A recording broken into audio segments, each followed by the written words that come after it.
is Julian Michel from the University of Edinburgh. So take it away. Okay. Yeah. All right. Thank you, Romy. Okay.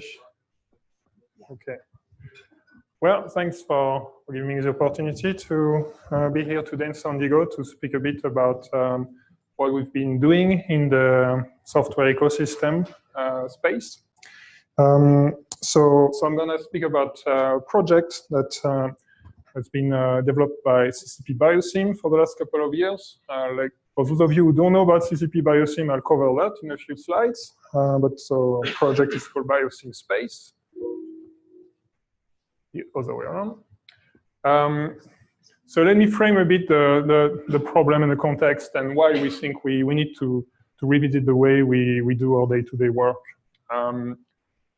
So if you think about the field of biomolecular simulation and the kind of question that we're being asked to contribute to, I would say the current scientific drivers more and more require that we combine multiple tools together. So it's less and less the case that you can take one MD code and do some stuff and do a whole research program around that.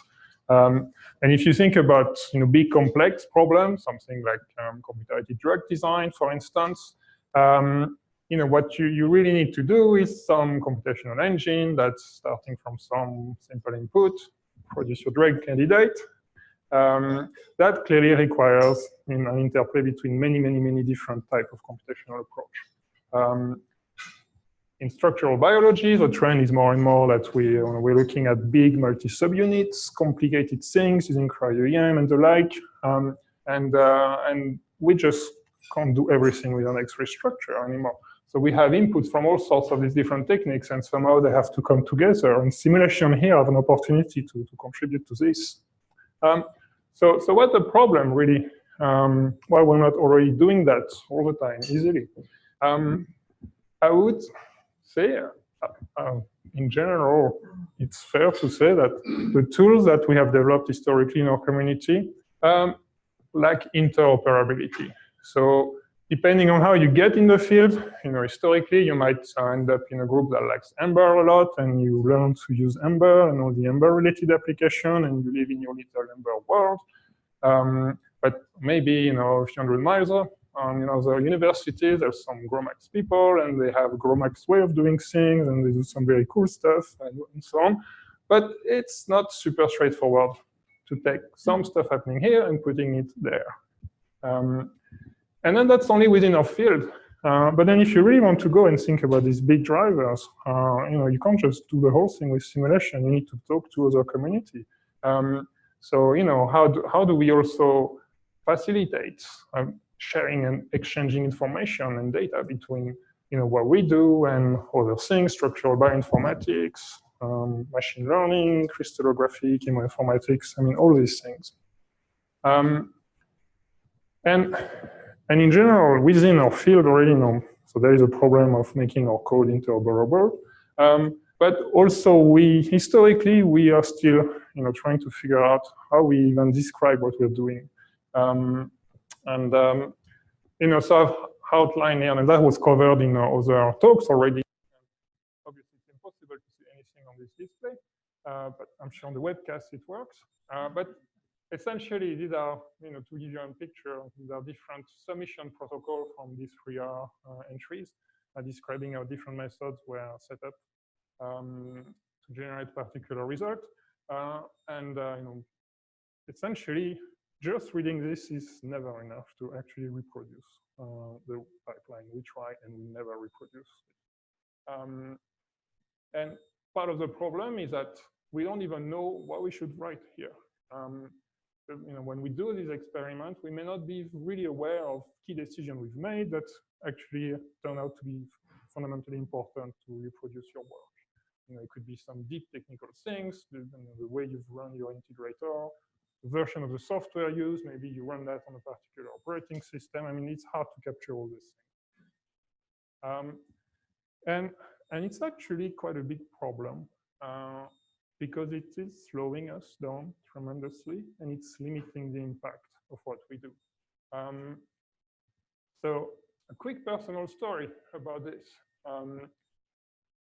So a couple of years ago, I was wondering about reproducibility. And in fact, I got in touch with David Mobley, and I say, hey, what if we take this tiny set of 20 or so small molecules and we do relative hydration free energy calculation between my code, your code, and let's just double check that if we use the same input and we agree on the way we will analyze the output of the simulation, let's just check if we get the same results, right? Surely that's going to be easy, and we can get that done in a couple of months. So eventually, with 2 more groups in and 3 years later, and endless confusion, we kind of got somewhere. But in the process of doing that, we ended up by just comparing data between our lab. We found, most of us found bugs in our codes. We realized we thought we were speaking the same language because we said we're all doing TI, right? We're all running single topology FTP. But then we discovered it turns out we're not actually doing that. In our code, there are some subtle differences, which mean that the way the calculation run ends up being different, and it can have important impact on the actual results. And sharing this information was very difficult. So, for instance, what about that moment when I realized that when we said that we should all be running this simulation at 25 degrees Celsius, for some of us it meant to 98 Kelvin, and for others it meant to 98.15 Kelvin. But so more seriously, so what are the consequences? We waste time. We're implementing similar algorithms in different packages. We do not really know why our methods work when they do, because we have to implement something and couple it with a lot of other things. Are we getting better results because of the bits we contributed? It's hard to know. And then in general, to take what we've done and translate it to industry, that's not easy.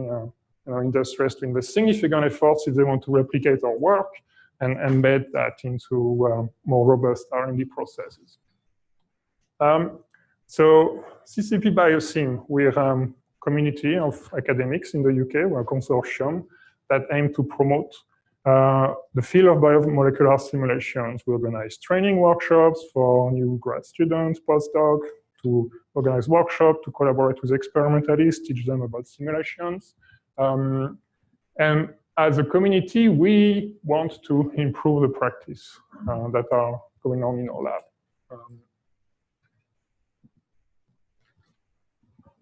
So BioSimSpace is our current flagship software project that is funded by the EPSRC. And the vision of BioSimSpace is it's a software engineering project. We aim to create a different way of working. Our vision is that we can create an ecosystem of easily shareable and interoperable workflow components. So this could be little piece of software, new algorithm developed in some of our different academic labs, but we have a framework where we can interface them, and so that when we want to tackle some of the big problems that I have outlined at the beginning of the talk, we don't have to reinvent the pipeline from scratch. We can more easily mix and match and combine tools together, so that we end up with what we call reproducible research workflows. So it's a very collaborative project. It involves several academic groups in the UK, as well as some UK industrial partners, and several also partners, academic partners in the US. So the core developer who spent all their time working on this, it's Antonia May, my group at Edinburgh, and Lester in Bristol, who's our research software engineer, and who's been more focused on developing the core library. So in a nutshell, what is the problem that we are aiming to address in this project? We have a lot of tools contributed by the community. They do great things on their own, but they don't really talk to each other very well. So whenever someone tries to make something by combining these tools, they end up with some hacky Python or shell script, and then they graduate, and then nobody knows how to use a script anymore. So what we have been exploring is, can we solve this problem by taking a bottom-up approach for interoperability? You could say, okay, we can solve it by telling everyone how you're going to work. This is a standard you have to implement and enforce. But it's a bit like trying to herd cats. It doesn't work. So we are more pragmatic. We just say, we're going to write pieces of code that abstract all these different software so that whenever you want to pass information from, say, from chamber to the analysis here, we provide a layer that makes all the conversion between you. The idea, therefore, is that the users, who develop something, they want to plug that into the ecosystem of other tools. They don't have to worry about file formats and all these things. We do that job for them. So what was what is the philosophy to design this library? So a lot of the work is basically in topology and parsers, writing very robust code that can read input and then actually write back the same input. Not necessarily exactly the way it looked like to begin with, but that's completely equivalent. For instance, if you read a number topology and later you write it, you should get the same single point energies, for instance, with that. When we do all this reading, we store that in a very generic data structure so that we are able to convert that into a particular type of output. We do not lose information in the process, right? So read, write, read again, everything should be there. We don't try to be too clever. So a lot of the problem with interoperability is that the tools that we use, sometimes they do things behind our back. They rename hydrogen atoms in proteins in strange ways, and that creates endless confusion and problems. So we don't do that. If we don't have the information we need, we tell the user, give us more information to proceed. No smart things behind the back.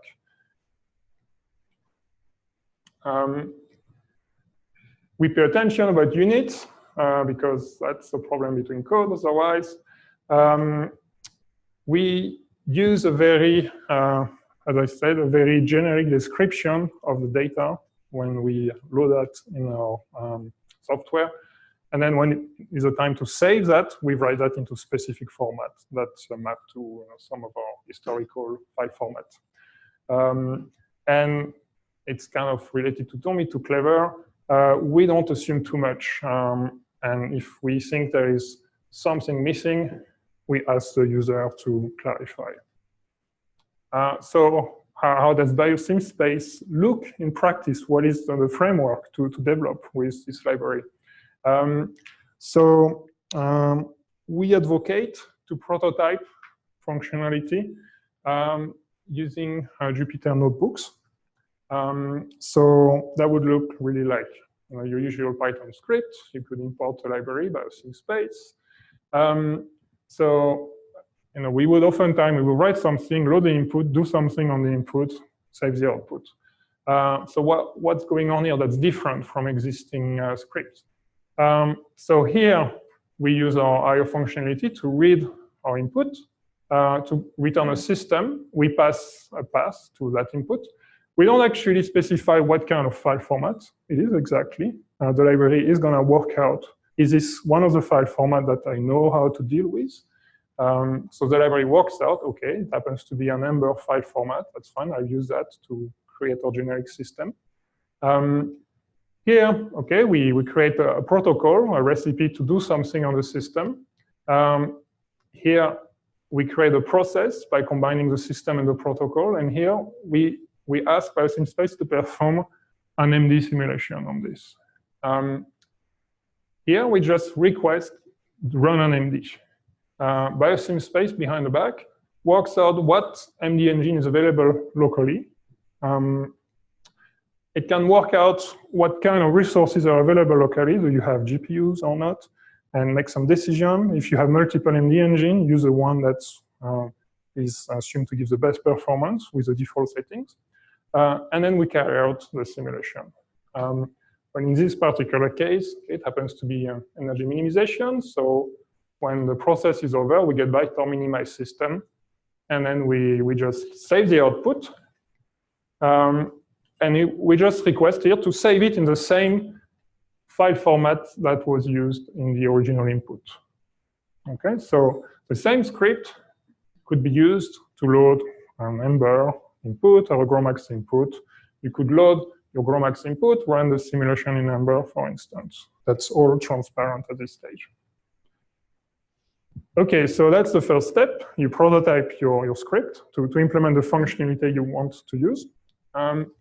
Next, we can go one step further and turn our notebook into a BioSimSpace node.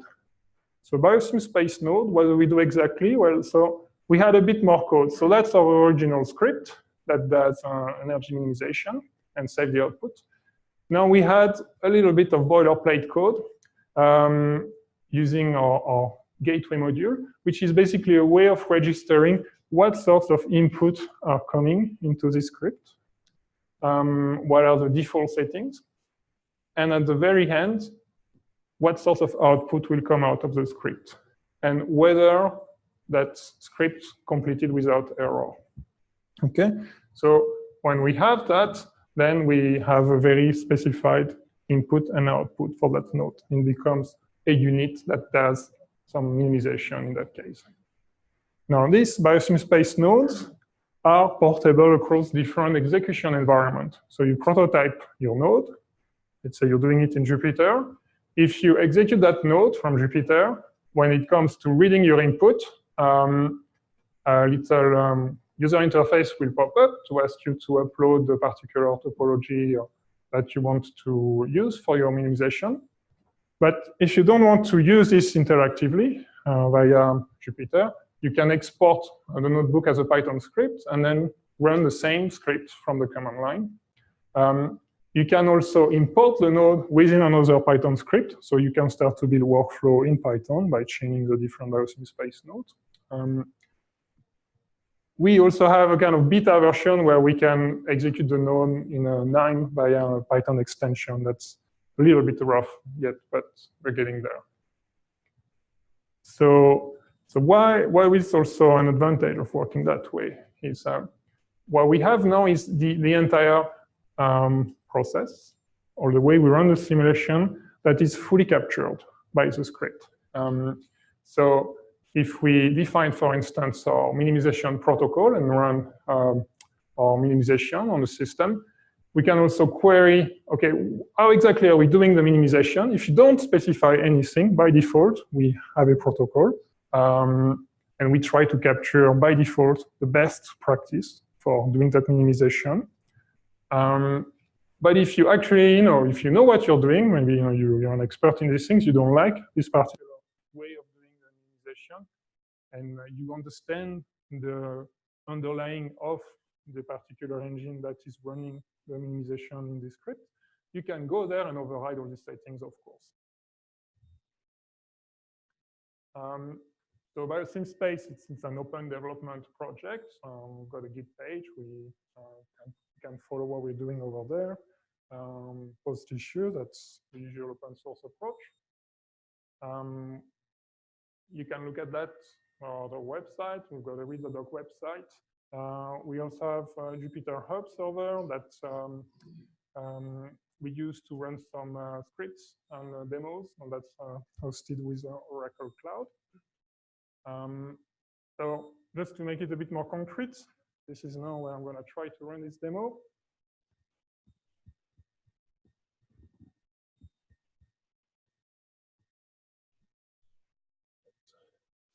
What we need to do is stop sharing that screen Okay, first. all right, I'll let you do that, Mike.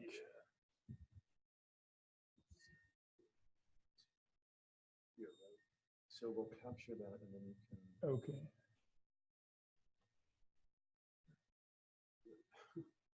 It's let me do this one. Yeah. Okay. So. All right. Yeah, we should go full screen. Okay. Okay. All right, so if you go to notebook.biosimspace.org,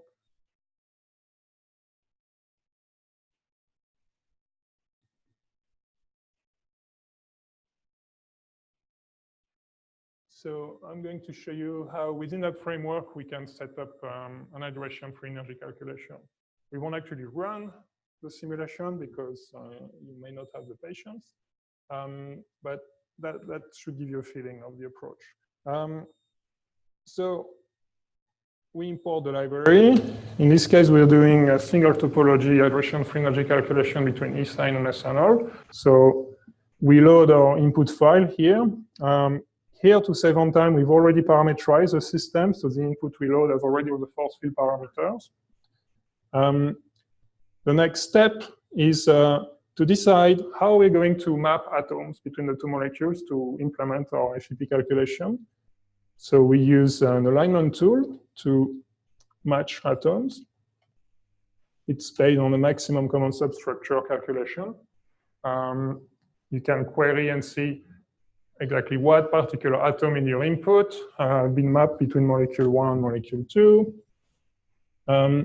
If we're happy with that, we create what we call a merge molecule, which is a data structure that can represent both end state of a chemical free energy calculation.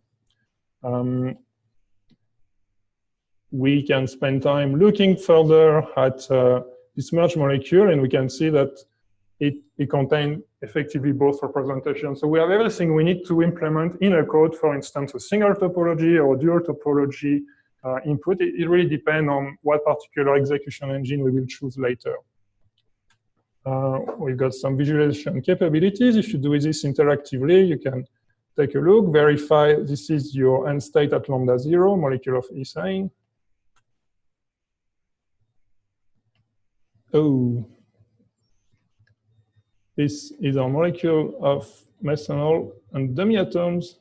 Today, when I run the demo, I ended up in a strange place. No idea what happened. Amazing.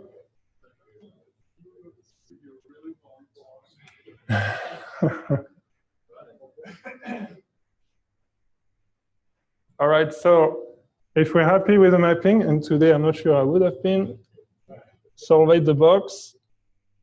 We can define a free energy protocol. If we don't pass anything, this is where you would think about lambda schedule. So if you don't specify anything because you really don't know anything about free energy, but you want to run this thing, we're gonna try to make some default settings. So we might guess, okay, let's go for 11 evenly spaced windows. If you're clever about it and you know about your input, you can just pass particular lambda schedule.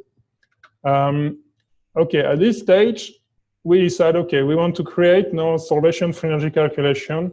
We might want to use a particular execution engine, for instance, in that case, SOMD, which is our code that wraps around OpenMM. And if we execute that, we just behind the scene populate a whole bunch of folder structure, create the input that will represent the perturbation at different lambda states. And if you know a bit about this particular code, you can go and check the underlying folder substructure, and all the input will be in place to actually run the calculation. But perhaps that's not what you wanted to use. Maybe you wanted to use GROMACS instead. In that case, you would just create your free energy GROMACS object, specifying the particular execution engine. And if you don't really want to even care about which execution engine you use, you don't specify one, and we'll try to make a guess based on the resources that are available locally. So if it's CPUs that we find, we might choose GROMACS by default. If it's GPU, we might use SOMD by default. Okay. All right, so now let's try to go back to the presentation, Mike. Let me just Let you do that? Yeah, the key is to change the sharing. It's the only trick. Okay. So,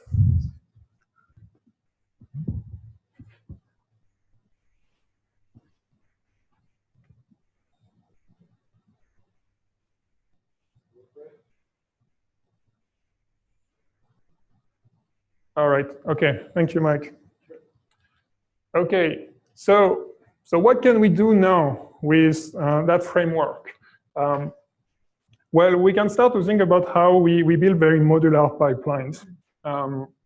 So for instance, if I want to do binding free energy pipeline, one way I could do this is by taking this bunch of BioSimSpace nodes and combine them together in a particular pipeline. So where we take some input, for instance, molecule of benzene, molecule of xylene, and lysozyme, why not?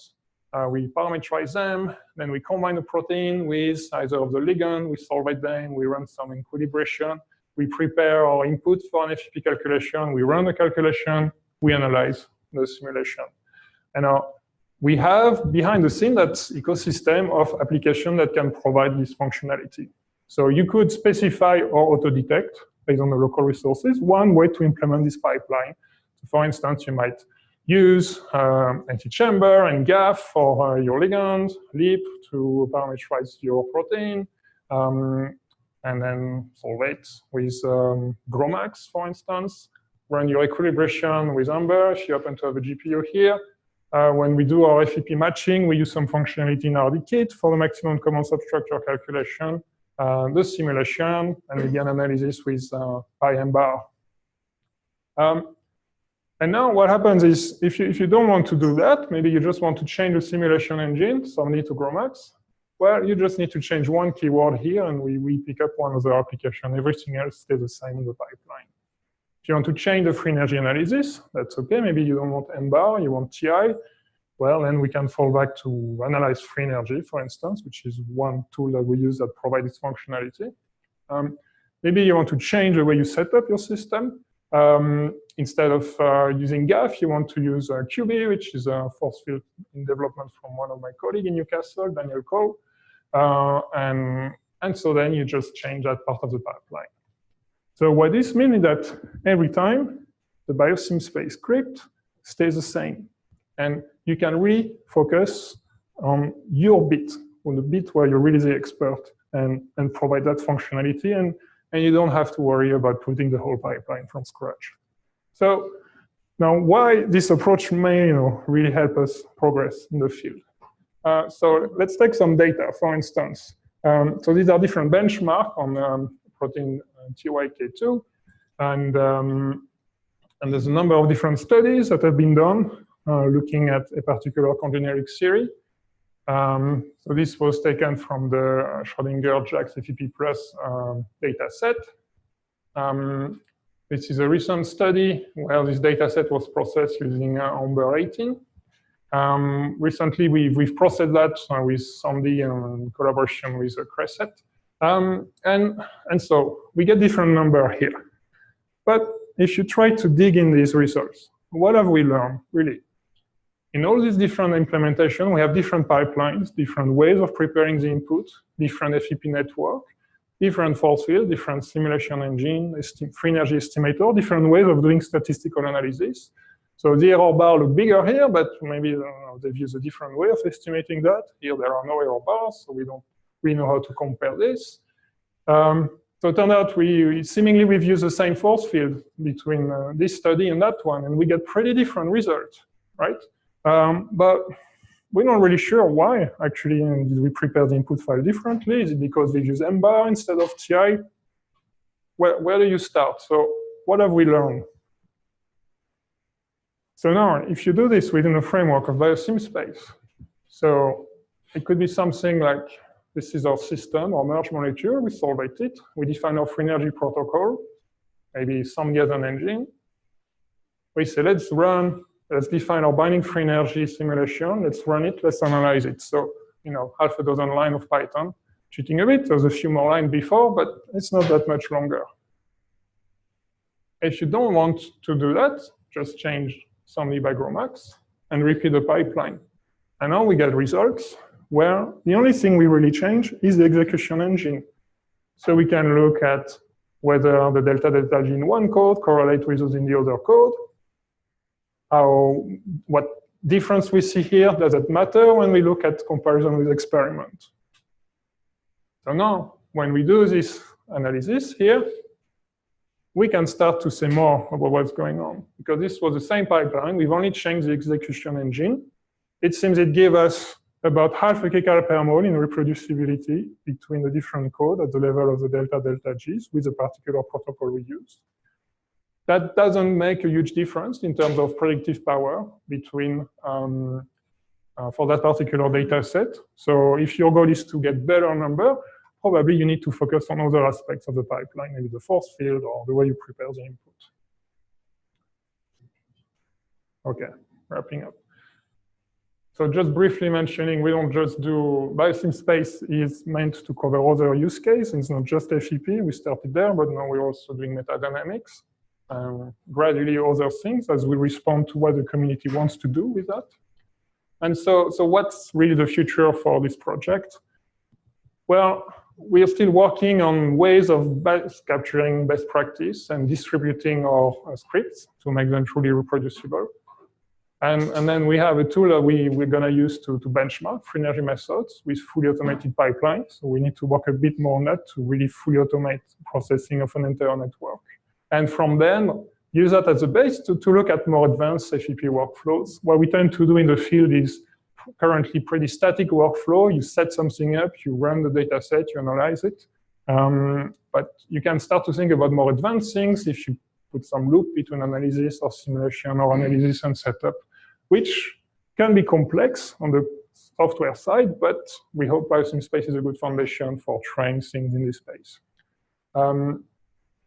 We'd like to make sure that we can use some of the other cool software projects that are in development elsewhere. See how we can run this in different workflow engine or link to functionality developed by others. And over time, yes, grow the functionality depending on what people in our CCP and elsewhere want to do. So with that, I'll wrap up. And I'll mention that, so I'll be around for a week or so, and my colleague Tony May will be here as well. And if you want to have a chat, maybe have a more detailed walkthrough or hands-on demo, and please get in touch with me or Tony, and we can try to arrange that during the week. Okay, thank you.